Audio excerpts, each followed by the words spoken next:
सभी लोगों को एक साथ सुप्रभातम।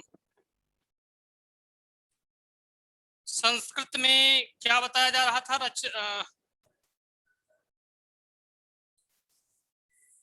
कौन सी रचना? भास की चल रही है ना? भास की रचनाएं चल रही हैं।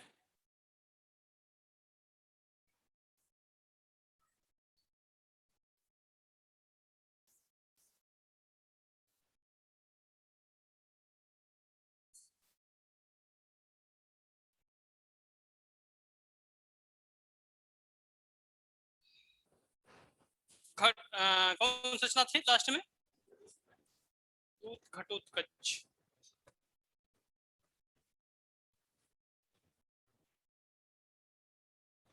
देखिए, दूत घटोत्कच में इसकी कहानी बताए थे क्या? दूत घटोत्कच की कहानी बताए थे। चलिए देखिए, दूत से क्लियर है। दूत का मतलब होता है संदेश वाहक। तो भीम, हाँ हाँ, बस हो गया था ना ये। देखिए, महाभारत में यह भी बहुत बड़ा त्याग किया था, क्योंकि कर्ण जो हथियार छोड़ने वाला था उससे कोई बचने वाला नहीं था। तो अब पांडवों की सेना में हाहाकार मचेगा, आखिर कौन जाएगा? अच्छा, उस अस्त्र को समाप्त भी करना था, एक बार उसका प्रयोग, यह, हाँ जो भी रहा हो, और यह भी निश्चित था कि वह प्रहार करेगा। उत्पात मचा रहा था कौन? ये घटोत्कच।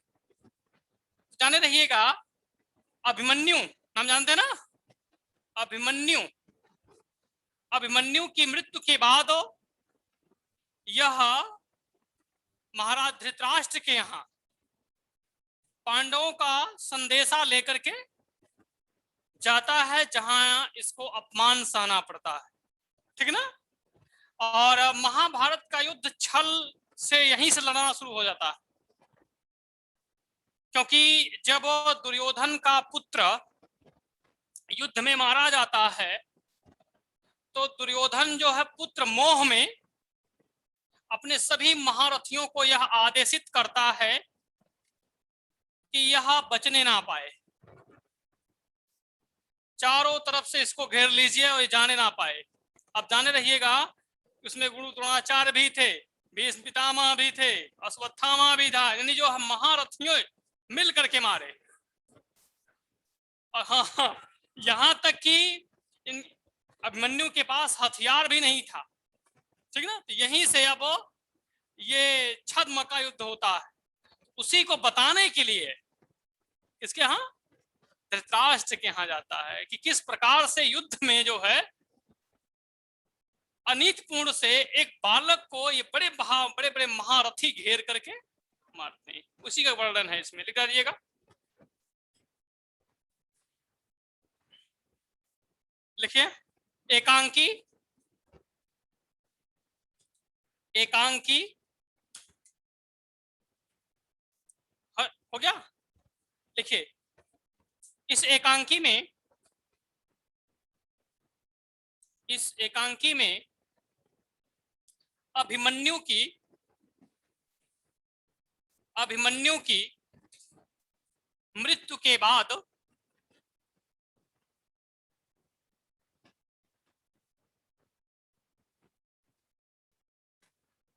मृत्यु के बाद श्री कृष्ण का, श्री कृष्ण का घटोत्कच को, घटोत्कच को, घटोत्कच चा, तमाम लोग घटोत्कच कहते हैं, घटोत्कच, घटोत्कच को धृतराष्ट्र की, धृतराष्ट्र की सभा में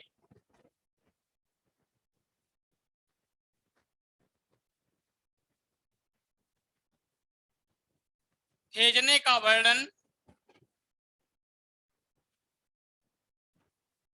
भेजने का वर्णन तथा वहां दुर्योधन द्वारा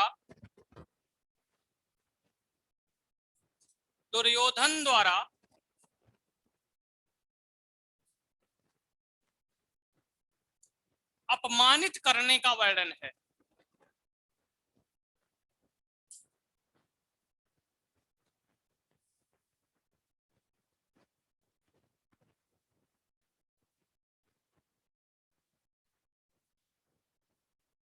मध्यम व्यायोग आप लोग लिख लिए हैं ना, मध्यम व्यायोग। आगे लिखेगा कर्णभार।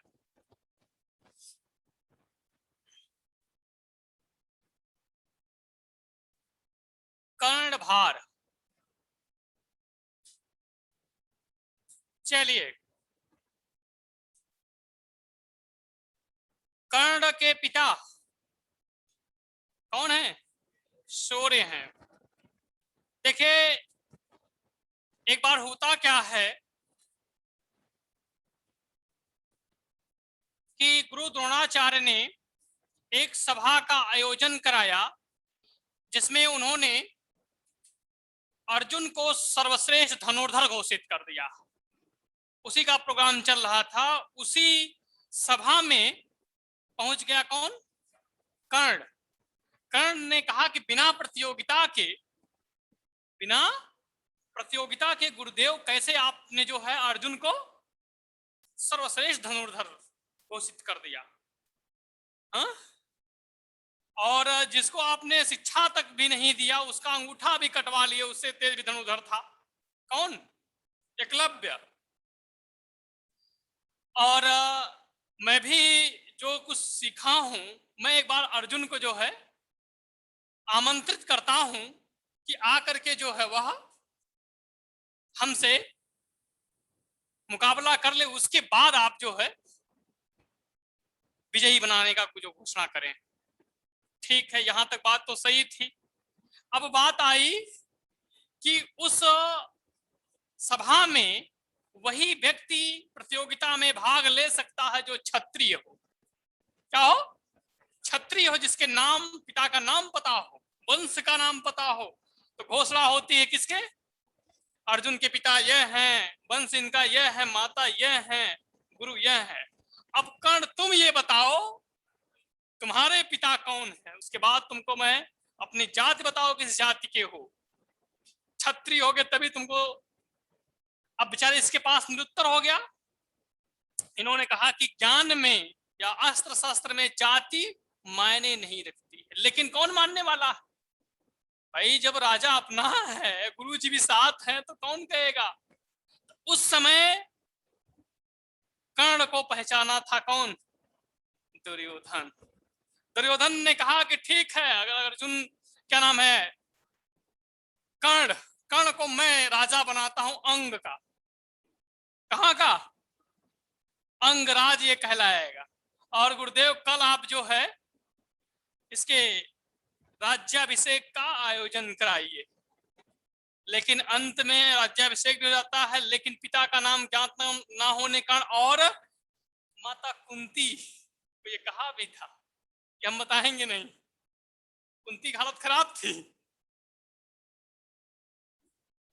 हाँ, अब हुआ क्या, इसीलिए कर्ण ने कहा कि इस भरी सभा में अगर मेरा कोई साथ दिया है तो दुर्योधन दिया है, मुझे मान सम्मान कोई दिया है, अपने बराबर बैठाया है, तो वह दुर्योधन। आज से मेरा यह शरीर तुम्हारा है, जितना जो भी है मैं जीऊंगा तो तुम्हारे लिए जीऊंगा, मरूंगा भी तो तुम्हारे लिए मरूंगा। इसीलिए आज देखिएगा दुर्योधन और कर्ण की मित्रता भी मिसाल दी जाती है। यही प्रकरण था, ठीक ना? अच्छा, अब सूर्य के कर्ण के पिता सूर्य, इसको कवच और कुंडल दान दिए थे। किसको? हाँ। अब इंद्र कृष्ण के कहने पर, हाँ, इंद्र और कर्ण दानवीर भी था, ठीक ना? तो देवराज इंद्र जो है ब्राह्मण का वेश धारण करके इसका कवच और कुंडल दान में ले लेते हैं, उसी का वर्णन है ये कर्णभार, ठीक ना, लिख डालिएगा। कहानी बताने से सब क्लियर हो जा रहा है ना, दिमाग में रहेगा, जानते हैं, इसलिए कहानी में बताता हूं कि कहानी बड़ा रोचक होती है और कहानी सुनने में बड़ा अच्छा लगता है, हाँ मजा आवे। उसी मजे में जो है इसको भी सीख लीजिएगा। लिखिए,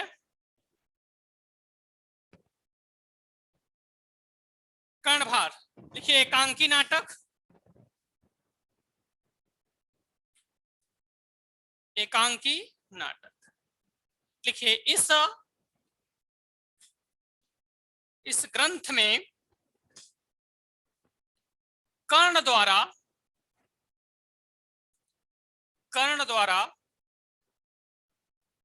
ब्राह्मण वेशधारी कौन, इंद्र को कवच और कुंडल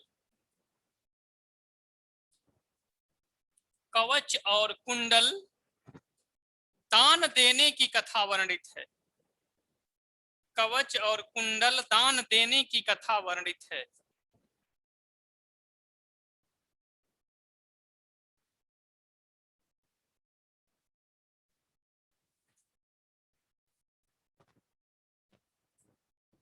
महाभारत एक दिन में ना खत्म हुई बाबू,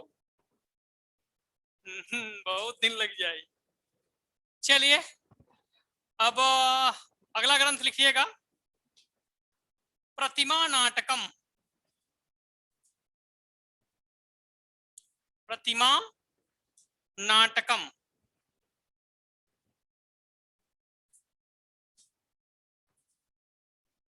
लिखिए। नाटक 7 अंक,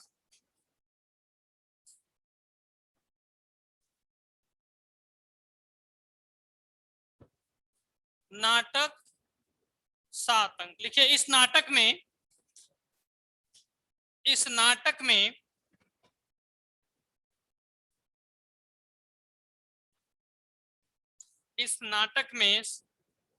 संपूर्ण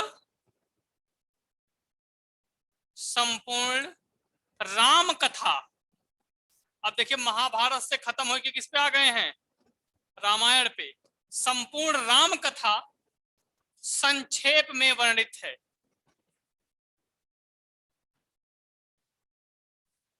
संक्षेप में वर्णित है।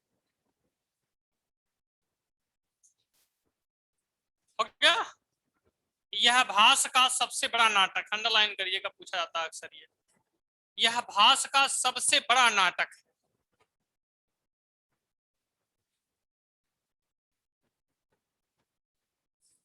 यह भास का सबसे बड़ा नाटक है। हो गया। अगला ग्रंथ लिखिएगा, अभिषेक नाटकम,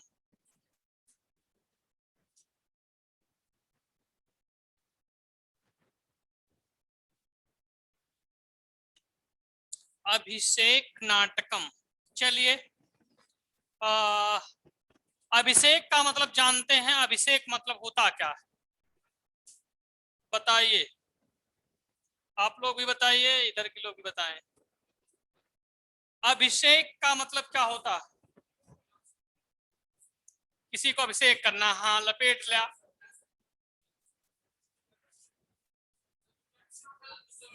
हाँ हाँ रुद्राभिषेक। चलिए देखिए, किसी को नहीं पता है, अभिषेक का मतलब है नहलाना, और रुद्राभिषेक, अभिषेक का मतलब होता है नहलाना। जैसे आपने देखा होगा शिव जी के दुग्धाभिषेक, दुग्ध से अभिषेक कराते हैं, दुग्ध से नहलाते हैं, ठीक ना। अब वहां यहां क्या है कि राम जो है कहां से आए, लंका से जीत करके आए, तो अभिषेक किसका कराया जाएगा, राज्य का, क्या, इसीलिए राज्याभिषेक देखिए होता है, क्या, राज्याभिषेक। इसका मतलब क्या है, राज्य का अभिषेक कराना, अर्थात जो राज्य रूपी जिम्मेदारी है उसको सौंपना, ठीक ना। चलिए, अब तो परंपरा समाप्त हो गई, तो मैं नहीं देखता हूं कहीं। पहले शादियों में मैं जाता था तो देखता था कि जुआठा जानते हैं ना, जुआठा, वही जुअठवा में एक तरफ लड़की रहेगी एक तरफ लड़का रहेगा, ओकरे बादो विधि विधान होला पता नहीं, अब नहीं होता। कहाँ कुछ ना रे, बहुत रेयर केस में जुअठवा ना, इसमें बैल मुंडी डालते हैं, हाँ हाँ हाँ, फार और ना रहे, ये था कि जिम्मेदारी, क्योंकि जुआठा, हाँ, अब जो गृहस्थ की जिम्मेदारी तुम्हारे, हाँ दूसरा रहा वही समझते ही है। अब ये बहुत कम होता है, रेयर केस में कि कहीं कहीं होता है। चलिए, अब हम जहां तक हमें जानकारी अब ना होला, अब तो एक पंडित जी जल्दी लपेट के खत्म करता, बहुत समय लगा थे। चलिए देखिए, हो गया। तो यहाँ जान अभिषेक किसका कराना है, तो लिखिएगा नाटक 6 अंक,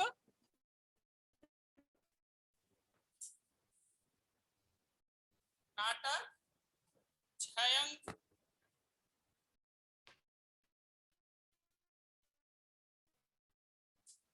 देखिए इस नाटक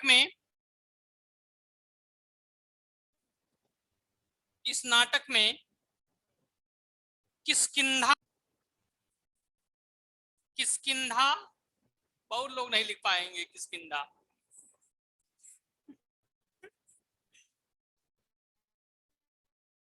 किष्किंधा कांड से लेकर युद्ध कांड, ठीक है।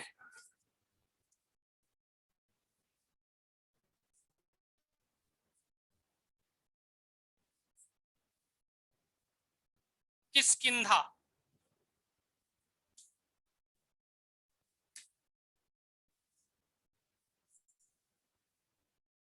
हाँ हाँ लिख दिए, किष्किंधा लिख दिए।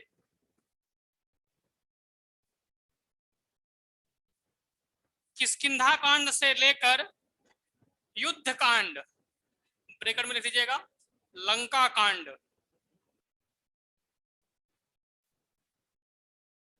तक की कथा वर्णित है, तक की कथा वर्णित है। अंत में राम के राज्याभिषेक का वर्णन है, अंत में राम के राज्याभिषेक का वर्णन है।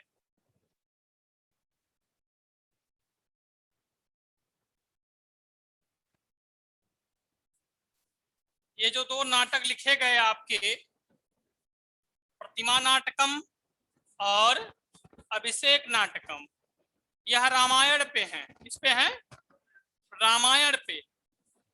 एक चीज और होती है कवियों में, कल्पना, क्या होती है, कल्पना, इसीलिए कहा गया है जहां न पहुंचे रवि वहां पहुंचे।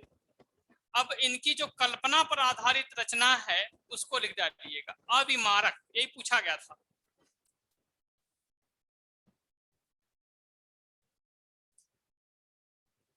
अविमारक,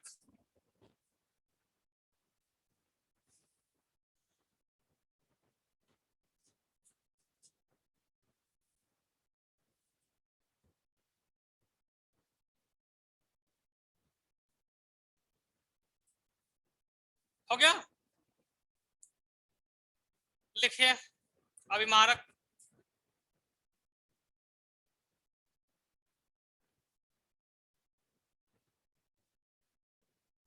लिखिए नाटक 6 अंक,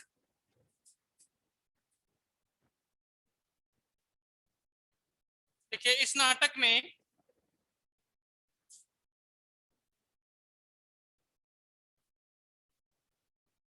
इस नाटक में राजकुमार अभिमारक,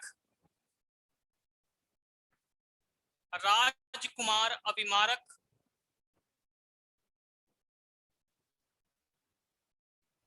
एवं राजकुमारी कुरंगी, कुरंगी लिखते हैं कुरंगी,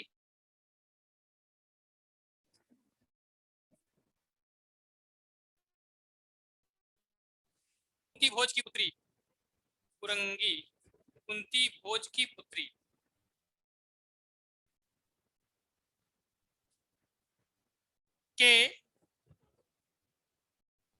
के प्रेम विवाह का वर्णन है, के प्रेम विवाह का वर्णन है।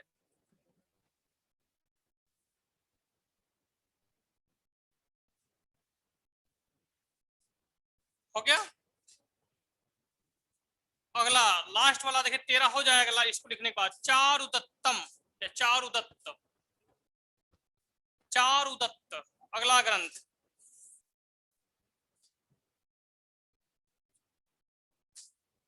चारुदत्त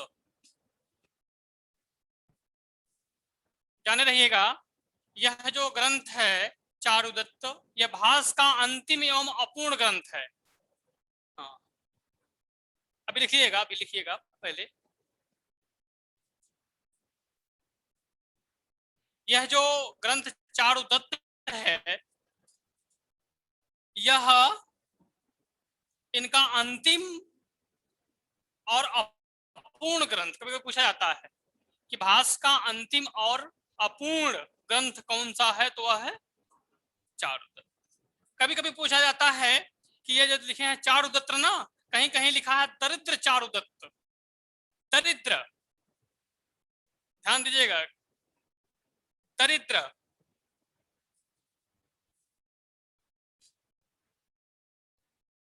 ठीक ना। अब दरिद्र क्यों कहा गया?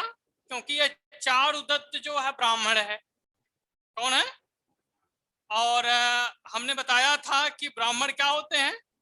गरीब होते। क्या होते हैं? एक गरीब ब्राह्मण था। कभी पढ़े हैं कि एक अमीर ब्राह्मण था? कपूना है। हाँ जैसा कहा गया है, ये हम नहीं किसी को कह रहे हैं पर्सनल। तो कभी कभी अभी मैं पढ़ रहा था तो उसमें ये भी लिखा गया था दरिद्र चारुदत्त। तो ये ब्राह्मण है चारुदत्त और एक वेश्या जिसका नाम है वसंत सेना। देखिए आज जो भी वेश्याओं को कह सकते हैं, लेकिन भारत की स्थिति एक समय यह था कि राजा महाराजा अपने पुत्रों को, पुत्रियों को इन केंद्रों पर भेजते थे और वहां वह उनसे बात करने का ढंग सीखते थे। इनको जो है ये पहले वह एक नृत्य कला का केंद्र हुआ करता था, कभी कभी फिल्मों में देखे होंगे। उसको बिगाड़ने का काम अंग्रेजों ने किया। ठीक ना। क्योंकि अंग्रेजों ने इनको जो है दशा और दिशा इनकी बदल दी। ठीक ना। पढ़िएगा, अभी जल्दी हम इनको पढ़े बता रहे हैं कि उस समय आप देखेंगे कि धन का प्रमुख केंद्र भी होता था, कला का केंद्र होता था।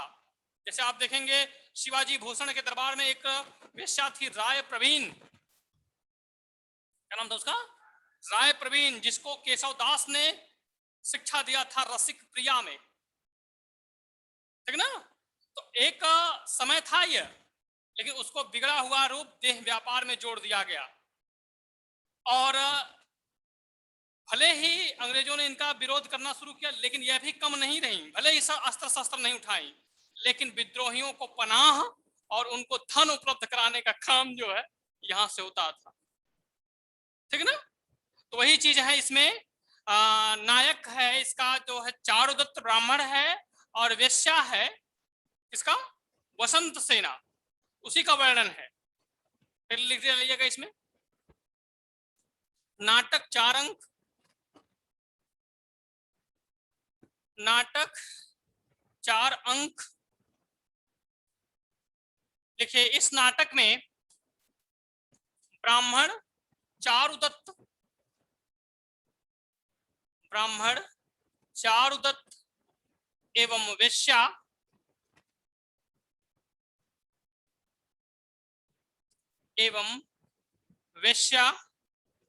वसंत सेना, अभिमारक में 6 अंक हैं। वेश्या वसंत सेना के प्रेम विवाह का वर्णन है, प्रेम का वर्णन है, के प्रेम का वर्णन है। एवं वेश्या वसंत सेना के प्रेम का वर्णन है। यह भास का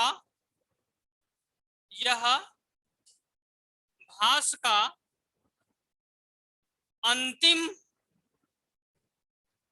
और अपूर्ण या अधूरा नाटक है।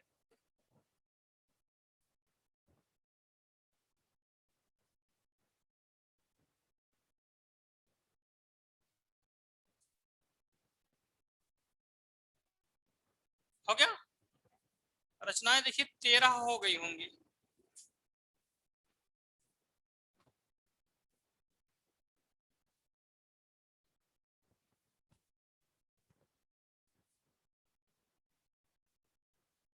तेरह हो गई ना?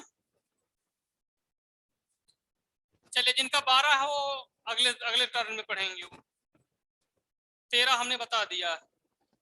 अब चलिए, महाकवि कालिदास।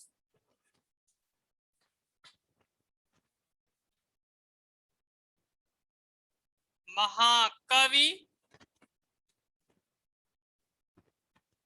कालिदास।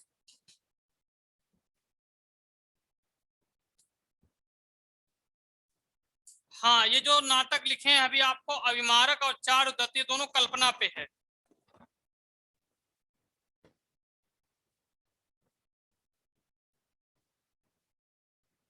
महाकवि कालिदास। देखिए, कभी कभी जब आप कभी भविष्य में इंटरव्यू देंगे तो एक इनकी रचना पूछी जाती है, पूछा जाएगा, बड़ा आसान तरीका है। पूछ लिया जाएगा आपसे कि अभिज्ञान शाकुंतलम के रचयिता कौन है, तो आप कहेंगे कालिदास। नहीं, कालिदास नहीं, कालिदास। काली और काल में अंतर है। हम लोगों की जबान में वो फीड है, कालिदास कह देंगे तुरंत। गलत हो गया ना? ध्यान रहिएगा। तो महाकवि कालिदास, इनके बारे में जान लेते हैं। जैसा कि कहा जाता है कि यह महामूर्ख थे, जैसा कि ये कल्पना में है, इसका एथेंटिक प्रमाण नहीं है कि यह मूर्ख थे, लेकिन जनश्रुति जो है, जैसा लोगों में कहा गया है, उसी श्रुति के आधार पर मैं पूरी कहानी बता दे रहा हूं। देखिए, एक राजा थे जिनका नाम है शारदानंद। क्या नाम है? शारदानंद कालिदास के ससुर हैं ये। क्या है? हाँ, और सास ना हम जानते हैं। ससुर शारदानंद और इनकी पुत्री, शारदानंद की पुत्री विद्योत्मा। क्या नाम था उनका? विद्योत्मा। तोड़ दीजिए, विद्याधन उत्तमा, अर्थात जो विद्या में क्या नाम है? उत्तम है। नाम है, जान लीजिएगा, जिसका नाम विद्या है, विद्या में क्या है ये? हाँ। तो अब देखिए, अंग्रेजी हम नहीं जानते हैं, फादर इन लॉ हुई कि ससुर हुई, बस जाने ससुर हुई। ठीक ना? ससुर, ससुर कैसे कहला? हाँ, भूलवा दिल तो उसकी कहानी कहाँ बता रहे थे? विद्योत्मा, तोड़ दीजिएगा, विद्याधन अर्थात विद्या में। तो इसने यह निश्चय किया, प्रण किया, अपने पिताजी से बताया कि हम उस लड़के से विवाह करेंगे जो हमसे कम जानता है ज्यादा जानता है। हाँ, जो हमको शास्त्रार्थ में, हाँ इसीलिए आप देखेंगे लड़कियां जब प्राइमरी मास्टर हो जाएंगी ना तो कहेंगे एसडीएम से शादी करेंगे। फिर प्राइमरी मास्टर शादी ना करिए। चलिए, तो कहाँ बता रहे थे? हाँ, हम उस लड़के से शादी करेंगे जो हमको शास्त्रार्थ में पराजित करेगा। तो शारदानंद ने अपने राज्य के जो पंडित थे, विद्वान थे, पुरोहित थे, उनको यह आदेशित किया, क्योंकि शादी राम घर जोड़े वाला काम ब्राह्मण लोग करते थे। तो ये जो है वर ढूंढ ढूंढ कर लाते थे, लेकिन जब विद्योत्मा से शास्त्रार्थ होता था बेचारे मुंह गिरा के चले जाते थे। पंडित जी भी परेशान और बेचारे जो आए वो भी परेशान हैं। तो अंत में क्या हुआ कि ब्राह्मणों ने यह निश्चय किया, विद्वानों ने यह निश्चय किया कि क्यों ना इसका विवाह एक महामूर्ख से करा दिया जाए, जिंदगी भर झेलें। तब इनके समझ में आई। हाँ। तो हुआ क्या कि एक बार खोज में निकले थे, वर की तलाश में निकले थे, तो एक व्यक्ति को देखा इन ब्राह्मणों ने कि वह व्यक्ति जिस डाल पर बैठा है उसी डाल को काट रहा है। तो इन लोगों को लगा कि भाई इससे बड़ा मूर्ख होगा नहीं कोई। कहे कि उतर जाओ, नाइफ काम करब की उतरब हम। अरे उतर यार, आज तो शादी करा दे। अभी जान ला ईसन लट्टू भाई। तुरंत ही खुद पढ़ने। अब इन्हें समझावल गया, समझिए, खाली समझिए, भाव समझिए। इनको समझाया गया कि आप जो है प्रकरण से बताया गया कि इस तरह से करना है, आपको मौन धारण करना है, कुछ बोले ना है, चुप रहिया, बस खाली इशारा करिया, सांकेतिक भाषा, ठीक ना। अब लिवा के गए लोग, तो जाने रहिएगा व्यक्ति को देख करके उसके ज्ञान को आंका जा सकता है। भाई वो भी पारंगत थी, तो जान गई कहीं ना कहीं मेरे साथ अब जो है छल होने वाला है। क्योंकि अगर व्यक्ति प्रकांड है, ज्ञाता है, तो वह मुंह बंद नहीं करेगा, जाने रहिएगा। अगर व्यक्ति ज्ञाता है तो मुंह अपना बंद नहीं करेगा, मुंह बंद कर लिया तो कलम चलाएगा। कार्ल मार्क्स को देख लीजिएगा, मुंह उसका बंद करा दिया गया, कमरे में बैठ कर लिख डल ले, अब पूरा दुनिया परेशान हुई है ना। कार्ल मार्क्स का अच्छा उदाहरण है, जाने रहिएगा। अगर व्यक्ति विद्वान है, भले उसका जोर जबरदस्ती आप मुंह बंद करा देंगे, लेकिन कलम नहीं बंद करा पाए। कार्ल मार्क्स लिख डालेगा सर, वही ना हुआ। कार्ल मार्क्स अपने विचारधारा को किसी को बताने नहीं गया था, चिल्लात रहा, यहाँ जाओ वहां जाओ, प्रचार करा। उसकी विचारधारा से लोग प्रभावित हो, कैसे, किताब लिख डाला। तो विद्वत्मा को भी कहीं ना कहीं से लगने लगा कि यह व्यक्ति महामूर्ख है, अब मेरे साथ छल हो रहा है। अब शारदानंद के आदेश से शास्त्रार्थ शुरू हुआ। एक तरफ विद्वत्मा, दूसरी तरफ कालिदास, काली नहीं कालिदास। तो प्रश्न पूछा किसने? विद्वत्मा ने। ऐसे 5 उंगली दिखाई, ठीक ना, ये मान ला ये 5, 1 2 3 4 5, ये 5 तत्व हैं, क्षिति जल पावक गगन समीर। अब कालिदास तो महामूर्ख गधा, तो उन्हें लगा कि थप्पड़ मारी काई, का कहीं ने बांध लेना मुट्ठी, थप्पड़ मर भी मारा मुंह का।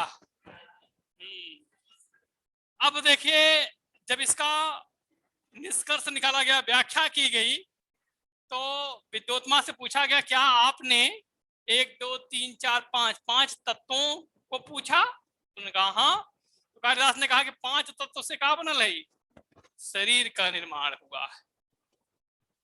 तो कैम सही हुई के लिखते, तो कैम सही। अब देखा दूसरा का प्रश्न, एक ऐसे एक उंगली दिखाई तो कालिदास को लगा कि अखिया हमार फोड़ दे का है, तो दिखाए दोनों। इसका मतलब क्या है, ईश्वर एक है। तो कालिदास ने इसको गलत सिद्ध कर दिया कि नहीं, ईश्वर एक आत्मा है एक, जैसे ईश्वर जो परम सत्ता है और आत्मा जो है ये जो मानव में है। तो ईश्वर के दो अंश, एक आत्मा है एक, चला पास होगी ने भी कालिदास पास, तुक्का हो गया शादी। अब यहाँ कहा है कि टेट सुपर टेट पास भैले पास हो ना, हालत खराब ही है। कहो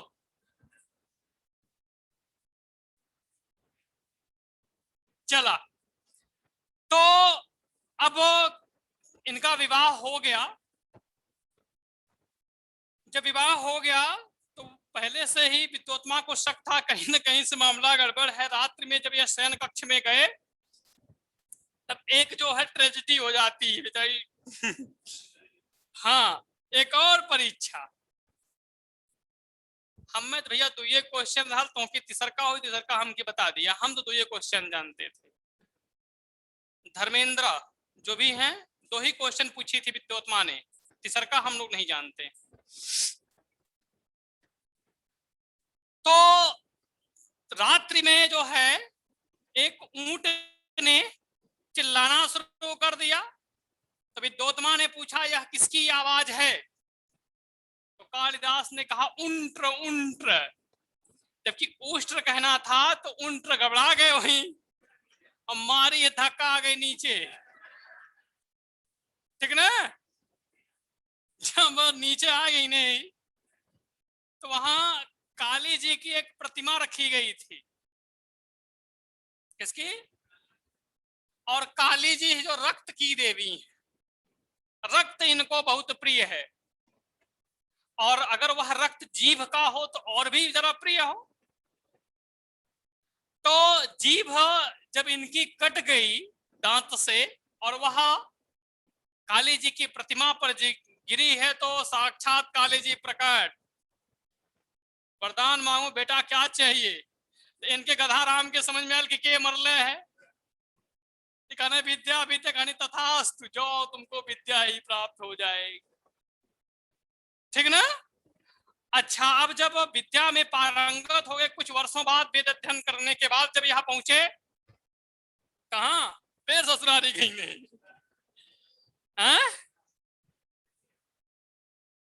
तो जब दरवाजा यो खड़कना हो कृष्ण की नहीं, दरवाजा खटखटाए हैं, अनावृतम कपाटम द्वारम देहि, अनावृतम कपाटम द्वारम देहि, दरवाजा खोलो मैं आया हूं। संस्कृत में तो वहां से विद्योत्मा ने कहा अस्ति कश्चित वाग विशेष, अस्ति कश्चित वाग विशेष, यह किसकी वाणी की विशेषता है, यह कौन व्यक्ति है जो संस्कृत में वार्तालाप कर रहा है। इन्होंने कहा कि सो हम कालिदास, कहा मैं वही कालिदास हूं जिसको तुमने जाने रहिएगा, बिना झटका के जो है कोई सुधरबे नहीं करता, ठीक ना। अब देखिए जब झटका लगा तो जो अस्ति कश्चित वाग विशेष, जो इनकी पत्नी ने एक एक शब्द कहा, एक एक ग्रंथ लिख डाले। सोचा इतना बड़ा विद्वान हो गया, अस्ति से बन गया अभिज्ञान कुमार संभवम, किसे? अस्ति से कुमार संभवम, और कश्चित से मेघदूतम, और वाग से रघुवंशम, ठीक ना। तो ये है, ये वर्णन है। अब इतने ज्यादा महारथ हासिल हुई इनको कि इनको भारत का शेक्सपियर कहा जाने लगा, ठीक ना। और नाटक के क्षेत्र में जितनी ज्यादा प्रतिष्ठा अंग्रेजी में शेक्सपियर को है, उतना ही संस्कृत में किसको? कालिदास को। तो जाने रहिएगा एनएमजी।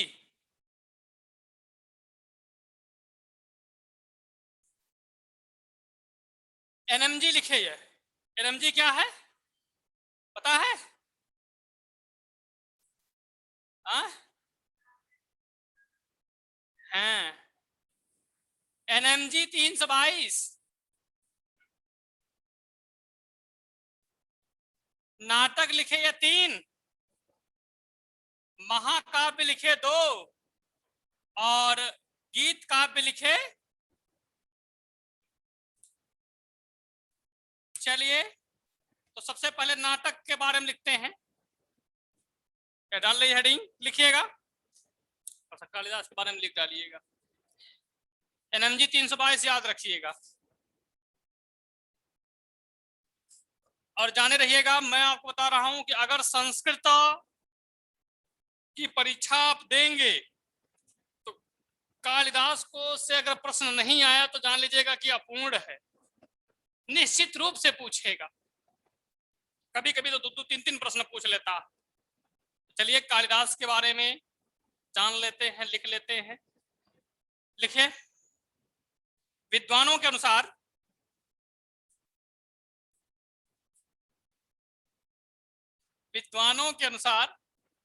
अच्छा एक चीज मैं और देखा हूं, हिंदी और संस्कृत साहित्य में अधिकतर जो है विद्वान पत्नी या प्रेमिका प्रताड़ित हैं लोग।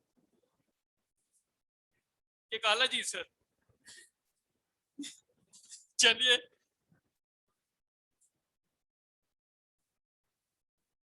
हर बार पूछा जाता है, जाने कोई भी परीक्षा हो जो संस्कृत की है, निश्चित रूप से कालिदास को पूछा जाएगा। तो लिख डालिएगा। लिखे हैं विद्वानों के अनुसार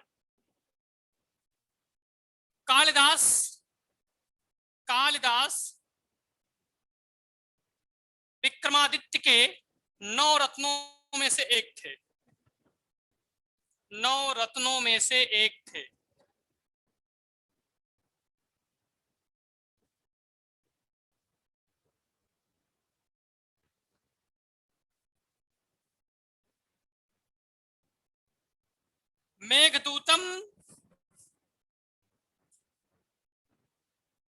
मेघदूतम के आधार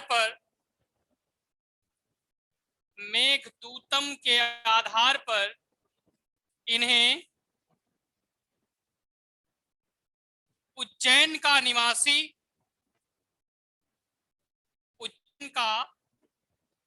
निवासी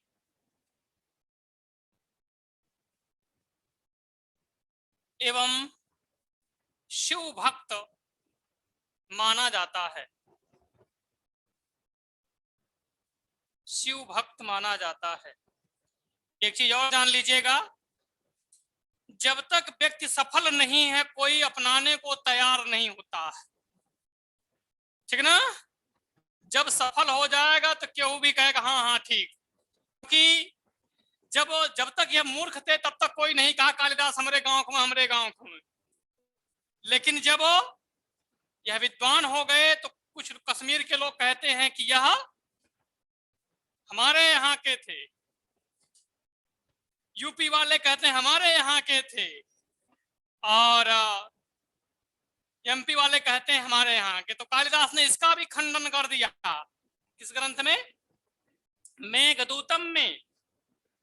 और यह भी एक तर्क केवल दिया गया है। तर्क यह है कि व्यक्ति उसी स्थान का सही ढंग से वर्णन कर पाएगा जिसको वह देखा हो, सुना नहीं, देखा हो। जैसे अभी आप अमेरिका नहीं देखे हैं तो उसका वर्णन नहीं कर पाएंगे, भले नक्शा बता दे ईसन, लेकिन जो वास्तविकता है वह तभी जान पाएंगे जब उसको देखे रहेंगे। इसी आधार पर इनको कहाँ का? अच्छा, उज्जैन में महाकालेश्वर जी का मंदिर है। बाबा भोलेनाथ का एक खंड है महाकालेश्वर। तो महाकालेश्वर में यह बादल से दर्शन करवाते हैं। इसका मतलब है कि व्यक्ति उसी के यहाँ दर्शन करवाएगा जिसका वह प्रिय हो।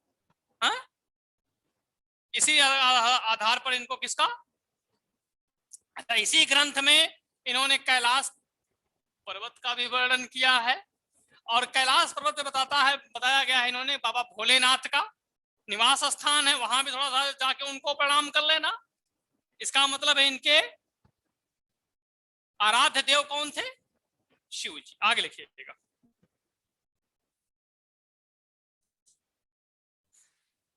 लास्ट में क्या लिखे हैं,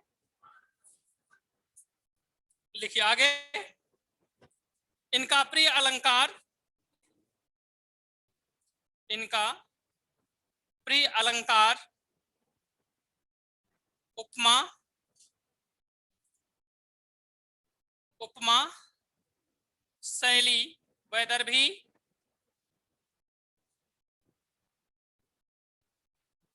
एवं गुण, गुण प्रसाद, गुण प्रसाद एवं प्रिय रस श्रृंगार है।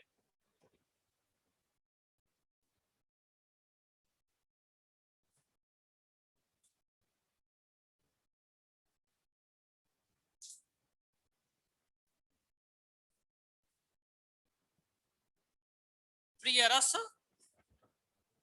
पत्नी उतनी का नाम याद रहेगा कि लिखा नहीं इसको भी लिखिए। इनके पत्नी का नाम, इनके पत्नी का नाम, इनके पत्नी का नाम, थोड़ा सा ये पूरा हो जाए, बहुत दिक्कत होने लगती है, समय हो जाता है। अरे आप घर बैठे हैं, घर बैठने में क्या दिक्कत है, कहीं जाना नहीं ना है, घर बैठ के पढ़ रहे हैं, उसके बाद भी टाइम हो गया है।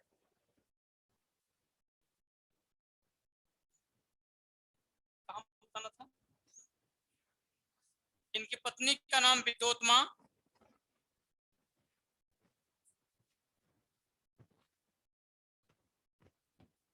इनके पत्नी का नाम विद्योत्मा तथा ससुर का नाम, ससुर का नाम शारदानंद था, शारदानंद।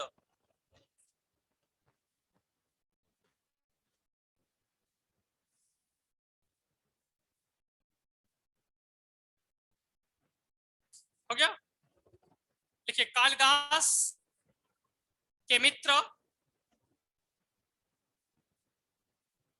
कालिदास के मित्र, लंका के राजा, रावण मत लिख दिया, इनके मित्र लंका के राजा कुमारदास थे।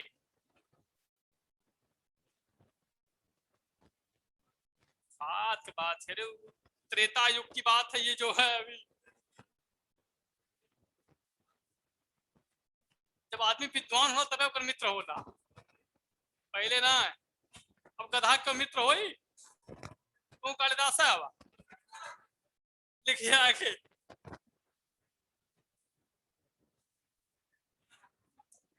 लिखिए इनका अंतिम समय, इनका अंतिम समय इन्हीं के यहां बीता,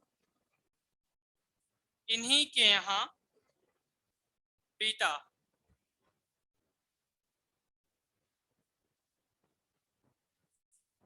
नई लाइन से लिखिएगा, धन के लोभ के कारण,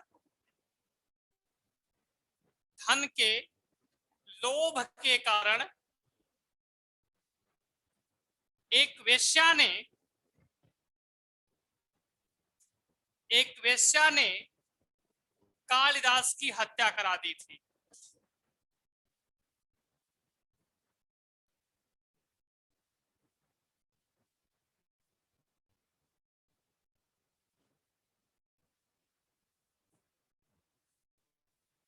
हो गया,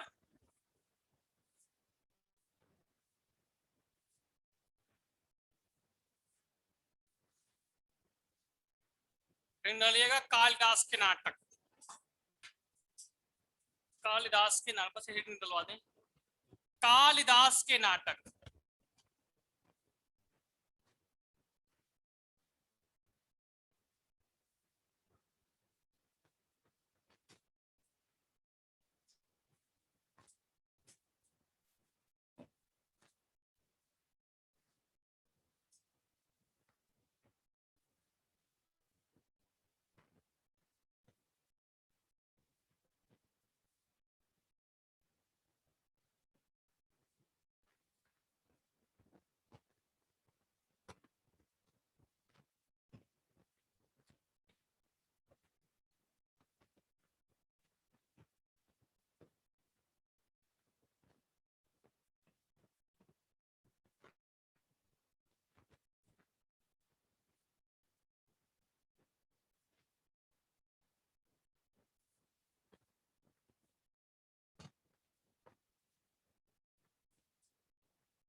देखिए ये कोट लिखा है मालविक्र अभि या MVA, तो यह इनका पहला, यह दूसरा, यह तीसरा और अंतिम रचना। प्रश्न पूछा जाए कालिदास की अंतिम रचना कौन सी थी? कौन सी? पहला नाटक, दूसरा, तीसरा, ठीक ना? ये कोड लिखा गया है मालविक्र अभि या दूसरा है MVA। ये नाटक है। नाटक के बाद आपको महाकाव्य बताएंगे, महाकाव्य के बाद गीत काव्य बताएंगे। NMG ये लिखिए जो बताए थे कोड आपको, NMG ये हो जाएगा नाटक 322 है ना, 322। नाटक लिखे 3, महाकाव्य लिखे 2, गीत काव्य लिखे। क्लियर हो गया?